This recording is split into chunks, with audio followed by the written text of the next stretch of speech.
out of the red corner, an undefeated mixed martial artist holding a perfect professional record. What's up, YouTube? You know who it is, your boy at Crossover MMA. Dana White just announced UFC 307 on October 5th in Salt Lake City, Utah. We're going to go through the entire card, all the fights that got announced, and at the end, I'm going to give it a grade. So let's get right into it, boys. In the main event, we have Alex Pereira versus Khalil Roundtree for the light heavyweight title. First thing about this fight, Khalil Roundtree hasn't earned a title fight, but I like the match stylistically. Roundtree was supposed to fight Jamal Hill at UFC 303. However, that fight didn't happen because Roundtree notified the UFC's drug testing organization that the supplement company he was getting his supplements for blended a supplement with DHEA, which is banned by the UFC and all competitions. So by his admission, his suspension was dramatically reduced. His last fight was a TKO win in December of 2023 against Anthony Smith, and he's on a 5-fight win streak. Alex Pereira is coming off a KO win against Yuri Prochazka at UFC 303 in June.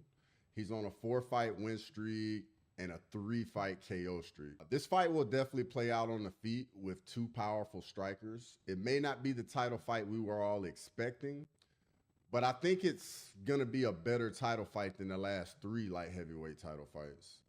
My biggest question I have about this fight is how will the altitude affect the fight? Because I know the last couple times the UFC's gone to Salt Lake City, altitude has definitely played a part. Alex Pereira has fought in Salt Lake City in his fight against Young. And then on top of it, Salt Lake City apparently has a thing for head kicks lately. I mean, we have Leon Edwards versus Kamaru Usman 2. We have Justin Gaethje versus Dustin Poirier 2. And also Roman Kopylov against Claudio Ribeiro. So I guess with that, are we in store for another dramatic head kick at UFC 307? In the co-main event, we have Raquel Pennington versus Juliana Pena for the women's bantamweight title.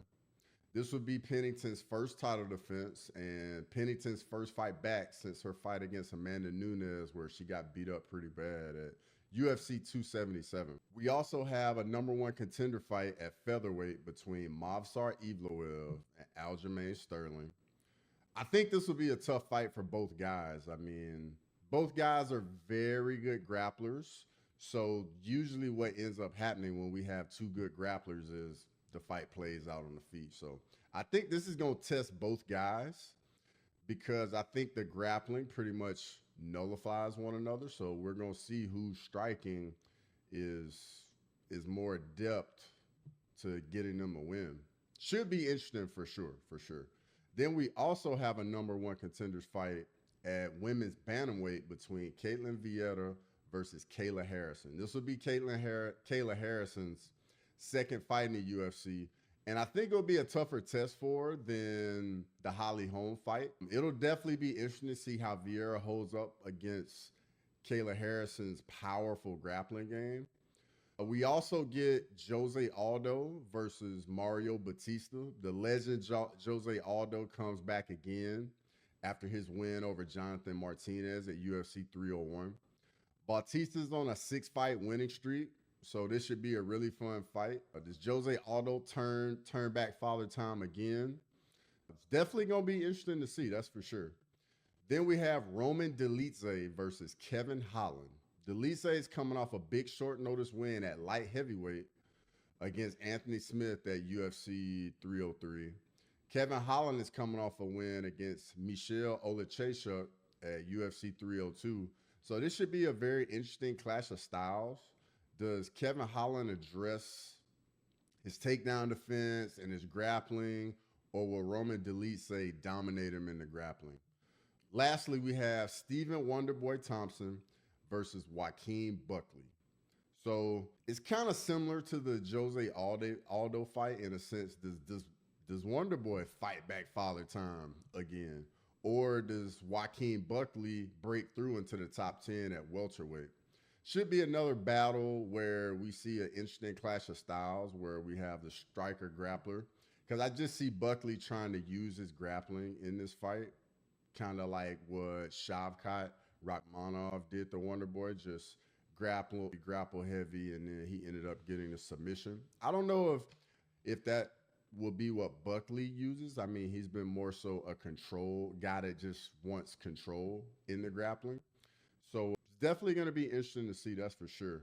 So those are all the fights that Dana White announced. Overall, in my opinion, I would give this card a C minus.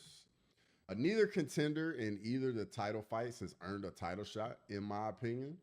We have two top 10 matchups, which are both #1 contender fights. That's a good thing, and it's good for the divisions of those fights.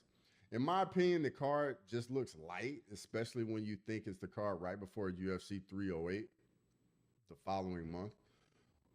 That'll be it for me, guys. Just wanted to bring you a short, quick video. Let me know what you guys think. Let me know how you guys rate this card. If you like the content, hit the like, subscribe button. See you guys next time.